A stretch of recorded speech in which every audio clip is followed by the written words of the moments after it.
We're talking about Michael Moore's new movie, right? Louise and I went to see this on Sunday, and we're just blown away by it. I've been ranting about it all week on the radio and television, and tweeting about it and everything else. I think this is, not just because of this political moment, but perhaps because of the 35-year arc of the shift of America from the Keynesian FDR New Deal era that lasted up until 1980 into the Reaganism era, which we're still in, that this is just an absolutely profound movie. Your thoughts? Oh, I mean, you're absolutely right, and you hit the nail on the head. The thing that the film does is it reminds us that what we've taken for granted as sort of the normal status quo, right, the way we treat people in this country wasn't always the way we did it, and it isn't the way other countries do. Yeah. And the movie, by the way, I should have named it, is Where to Invade Next.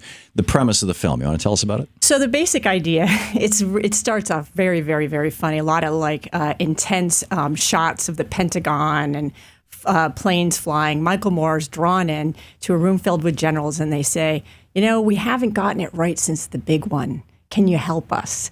So he drapes a flag over him. He says, I'm on my way. I'll go. We need a war to win. We need a country to invade. I'll take care of it. And he sets off, and it's hilarious. He kind of builds it all up, and then the basic idea is he's going to go to other countries, and he's going to bring back their good ideas. Mm. And so the invasion is the invasion to steal positive things that can make a difference for us. And there were some.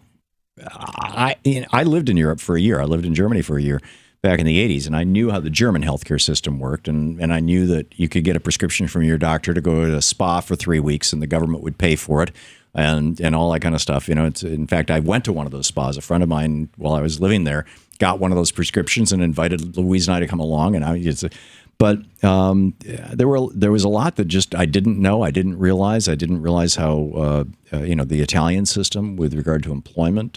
I knew about the Norwegian system, the prison system, but I hadn't really seen it in a way that was.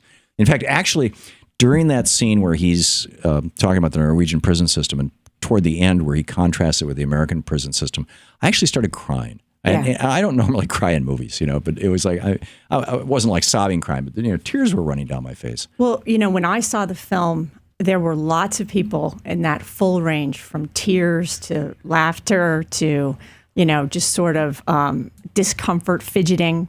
And that's the thing that makes this film so brilliant and really quite different from Michael Moore's other films, right? So I think that one thing listeners should hear is that if you think you know what a Michael Moore film is, this one is different, right? Mm. It has an intensity and an emotional range that you don't see, we've never seen in his work before. Yeah. And also, it's much more positive, right? So it calls on us, it asks us to think about, what are we really doing? We've really accepted things that we have to change. And so that's the brilliance. Not one frame was shot in the United States. All the footage that's U.S. footage is just stock, from the news. And so he's contrasting his sort of efforts to find better health care, better prison systems, better school lunches, better treatment of women, better prosecution of bankers who have, cheated the public, better, and saying, okay, well, why can't we do this? Why have we been told we can't do this? Right. We're being told to think small. We can't afford it. I mean, this is the Republican mantra. We can't afford it. Sorry. We've got to keep in place these Reagan tax cuts for the billionaires, the banksters and the billionaires. And I say the banksters because there's a bunch of banksters who are paying capital gains rates on what should be ordinary income. And over a dozen of these people last year made over $2 billion each, and they paid a lower tax rate than the bus drivers here in D.C. Right. Well, one of the things that I think also makes the film sort of unusual is that it's Michael who'll sit down and talk to a CEO and say, yeah, but you can't afford this, right? I mean, remember when he's at the factory in Germany and, it's the Faber-Castell's people, right? The people make the pencils. Yeah. And he's like, but you can't. I mean, you're giving them, they have a 2-hour lunch and this doesn't. So it's Moore's voice, which is the voice of the, come on, this can't be possible. And the guy's like, not only is it possible, but it yields better profits for us. And I get to feel like a better person, right? And everyone in the audience is like, what? Right. Because it's such an unusual comment. And we get the same kind of thing when he goes and he finds free, university education in Slovenia and interviews a student from the United States who talks about why she's chosen to go there, right? Yeah. And here we have a culture where it's, the average student debt now is $33,000 when they graduate? There's something, I was reading, I think it was the New York Times maybe 2-3 months ago, that there's something like 20 or 40 or 50,000 Americans going to school, going to college in Germany right now because college is free. I mean, all over Europe, you've got European colleges.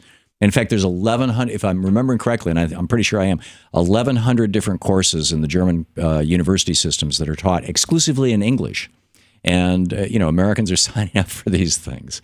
The question is, what? That can't be worth it. They can't afford it. Why? Right. It's all. So what I think is the kind of one of the deep takeaways is that we watch Michael say, but that can't be right.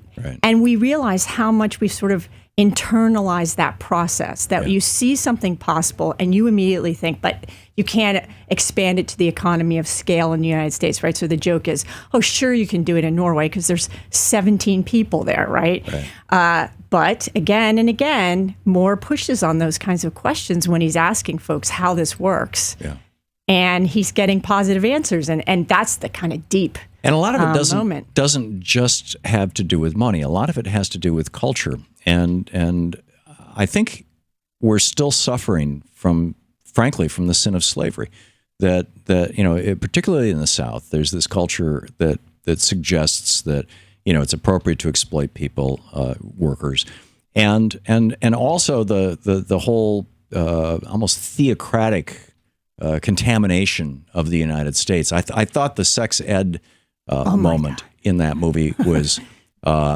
I could just imagine, heads exploding all over Texas as they're watching this. You want to tell the story? Well, so you get to see Rick Perry saying, abstinence only works. I know personally. Right, from personal experience. It's really awkward. And so then Michael shows that same clip to a sex ed teacher in France. And she looks at this and she says, that's not sex education, right? I mean, that's not education about sex, right? And she says, I'm teaching the young kids, right, high school age kids, to value each other. Right. Yeah. In fact, we see part of the class where she's saying, ask your partner what they want, be there for your partner, and she's talking about for your first sexual experience. She's talking to a classroom full of what looks like 13-year-olds. And when you have your first sexual experience, make sure that it's a really positive thing for everybody and that you're safe and that you're protected. And here's how you do that. And it's like, whoa. Right. Absolutely. Well, and then, when you mention the slavery moment, I don't know if you recall when he's in Germany and he's talking to a student and he says, they talk about how they're dealing with their history of the Holocaust. And the students are like, this is our history. We own it. It's important for us to discuss it and to talk about how not to replicate that.